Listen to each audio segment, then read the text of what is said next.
Bismillahirrahmanirrahim. Assalamualaikum warahmatullahi wabarakatuh. Alhamdulillah wassalatu wassalamu ala rasulillah wa ala alihi wa sahbihi wa mawala. La hawla wa la quwata illa billahil aliyil adim, amma ba'du. Yang saya hormati Bapak Dr. Haris Supratno selaku Rektor Universitas Hasyim Asy'ari. Yang saya hormati Bapak Dr. Jasminto selaku Dekan FAI.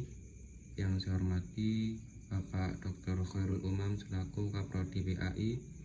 Yang saya hormati Bunda Iva Inayatul Ilahiyah selaku DPA PAI 3E.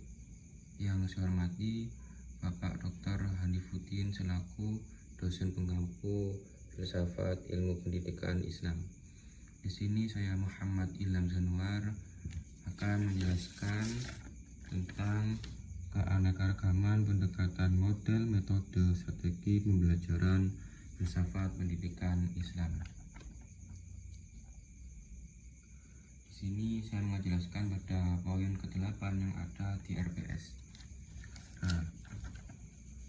Pengertian daripada setiap pendekatan, model, metode, strategi saya bagi menjadi 4. Pengertian daripada pendekatan adalah cara pandang atau perspektif yang digunakan untuk memahami, merancang, dan menerapkan proses pendidikan. Jadi modelnya daripada pendekatan ini pandangan awal daripada seorang pendidik dalam memandang setelah mengetahui tujuan, kemudian dia memandang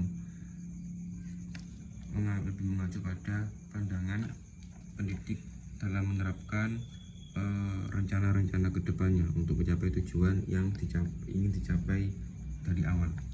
Kemudian model adalah kerangka atau konseptual yang digunakan untuk merancang proses pembelajaran agar berjalan sesuai dengan tujuan pendidikan, atau mudahnya ya seperti sketsa atau rencana dari awal hingga akhir pembelajaran, itu yang dimaksud dengan model pembelajaran.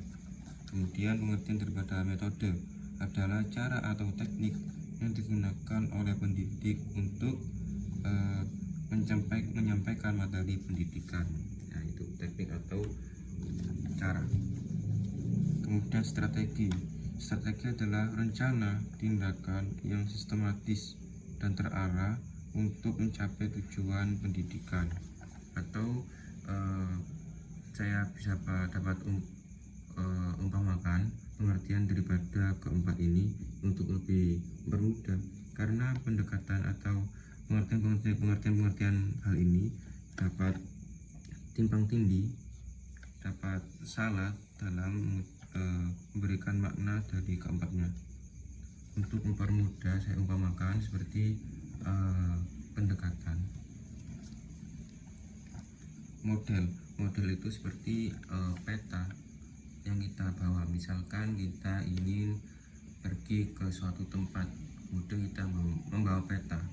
Di situ ada jalan misalkan ada jalan, misalkan tujuan awal itu kita mengacu pada Kota Batu. Kemudian kita diberikan model itu ya jalan misalkan kita lewat jalan Mojokerto atau Malang ke Kediri, ya misalkan kita ke Kediri lah. Kemudian metode kemudian strategi itu apa? Strategi itu misalkan kita lewat Kediri untuk mencapai tujuan Kota Batu, Malang. Nah, kita strateginya tuh misalkan nanti daerah sini lewat sini, jalan sini. Kemudian kalau Kediri lewat jalan sini, mana yang lebih cepat, mana yang lebih efektif untuk mencapai tujuannya. Kemudian metode itu apa? Metode itu cara atau teknik atau kendaraan yang kita pakai, mana kendaraan yang cocok yang kita pakai untuk mencapai tujuan, mana yang dinilai lebih efektif untuk mencapai tujuan. Ya itulah umpama daripada yang saya ungkapkan mempermudah pengertian daripada keempat ketiga ini. Kan ada seperti metode atau model yang sama, metode keteladanan, model keteladanan, strategi keteladanan sama, namun pengertian daripada dasarnya memiliki pengertian yang berbeda. Itu. Kemudian sini macam-macam daripada pendekatan, metode, model, dan strategi. Nah, sini saya membagi dua, walaupun dalam hal ini pengertian daripada pendekatan itu memiliki banyak banget. Namun di sini saya ajukan menjadi dua, atau saya membaca dari buku Bapak Burhan mengacu pada dua pendekatan yang lebih diajukan garis besarnya. Walaupun pendekatan itu banyak banget. Sini ada dua, yaitu pembelajaran fokus pada siswa, yaitu siswa memiliki peran atau memiliki sebagai aktor aktif daripada pembelajaran. Nah, nanti akan mengacu pada model, metode, dan strategi yang digunakan selanjutnya. Kemudian jika pembelajaran fokus pada guru, ya guru lain sebagai aktor, sebagai tokoh sentral untuk menjelaskan materi yang ingin dijelaskan. Nah, kalau faktor pembelajaran fokus pada siswa, maka siswa lah yang berperan aktif dalam pembelajaran hal tersebut. Kemudian ini model, ada banyak banget, namun di sini hanya 3 saja. Saya contohkan seperti tarbiyah ya, mentransfer ilmu juga mendidik.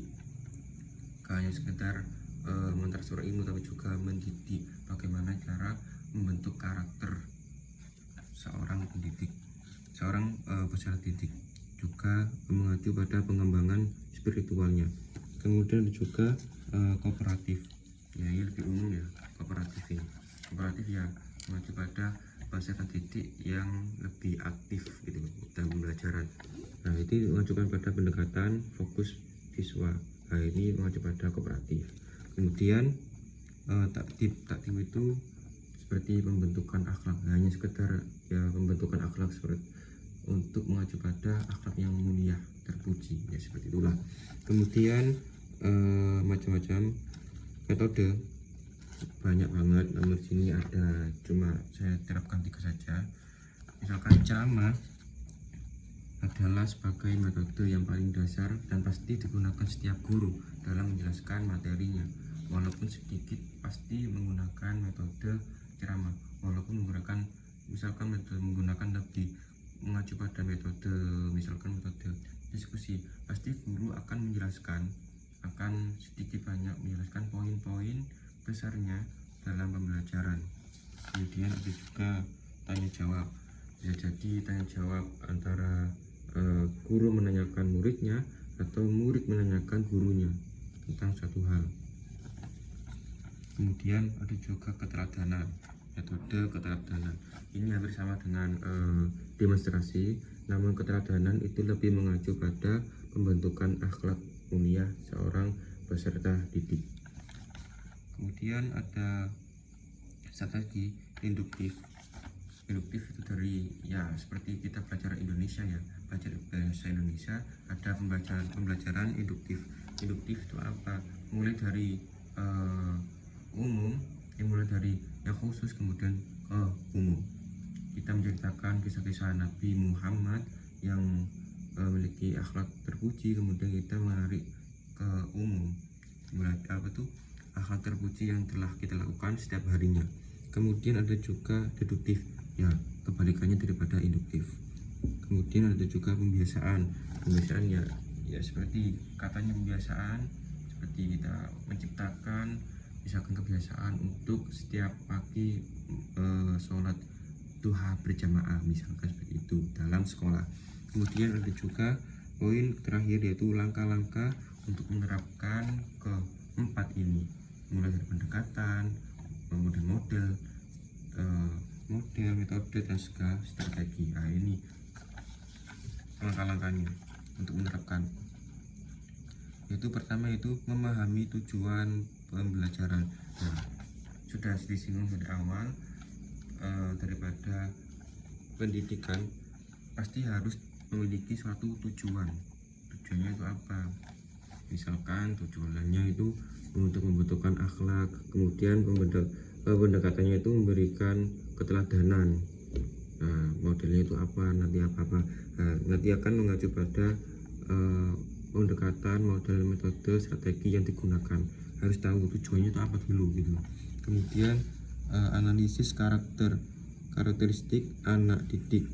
Nah, di sini kan nggak setiap metode, model, strategi, pendekatan itu memiliki keistimewaan masing-masing. Jadi kita harus tahu karakteristik daripada siswa itu. Misalkan dari paling muda itu umurnya, kan nggak setiap umur dapat diterapkan pendekatan atau metode, misalnya metode yang digunakan. Pasti harus tahu karakteristik atau mudanya itu sering itu umur daripada siswa itu. Kemudian ketiga, menyesuaikan dengan materi pembelajaran. Ya, lebih jelas sudah. Jadi nggak setiap metode model itu dapat diterapkan dalam semua materi. Harus tahu materinya itu apa. Misalkan kayak fikih, kan lebih baiknya itu seperti demonstrasi. Kemudian guru itu menjelaskan, kemudian menerapkan atau mencontohkan gerakan fikih kayak seperti wudu, kemudian diterapkan langsung oleh guru, kemudian dicontoh oleh anak didik. Kemudian poin keempat, mempertimbangkan kondisi lingkungan belajar. Jadi kan nggak setiap lembaga pendidikan itu memiliki fasilitas yang lengkap ya. Misalkan ada fasilitas yang lengkap, maka seorang pendidik itu harus dapat memanfaatkan dengan maksimal untuk proses pembelajaran, untuk mencapai tujuan proses pembelajaran tersebut. Kemudian poin terakhir ini kemampuan guru. Jadi nggak hanya sekedar kita tahu tujuan, kemudian analisis karakteristik, menyesuaikan dengan materi, kemudian mempertimbangkan kondisi lingkungan belajar, namun juga kita harus tahu kemampuan daripada pendidik, mana yang sekiranya metode model yang sekiranya itu guru itu expert gitu, bisa untuk melakukan dan diterapkan oleh pendidik. Ya, mungkin sekian daripada saya jelaskan tentang hal ini. Mohon maaf jika ada salah kata atau perbuatan. Sini ada sedikit pantun dari saya. Pergi ke pasar membeli ikan dibeli sambil tersenyum, terus belajar raih impian, jangan menyerah walau banyak rintangan. Dari saya, ihdinas siratal mustaqim. Wassalamualaikum warahmatullahi wabarakatuh.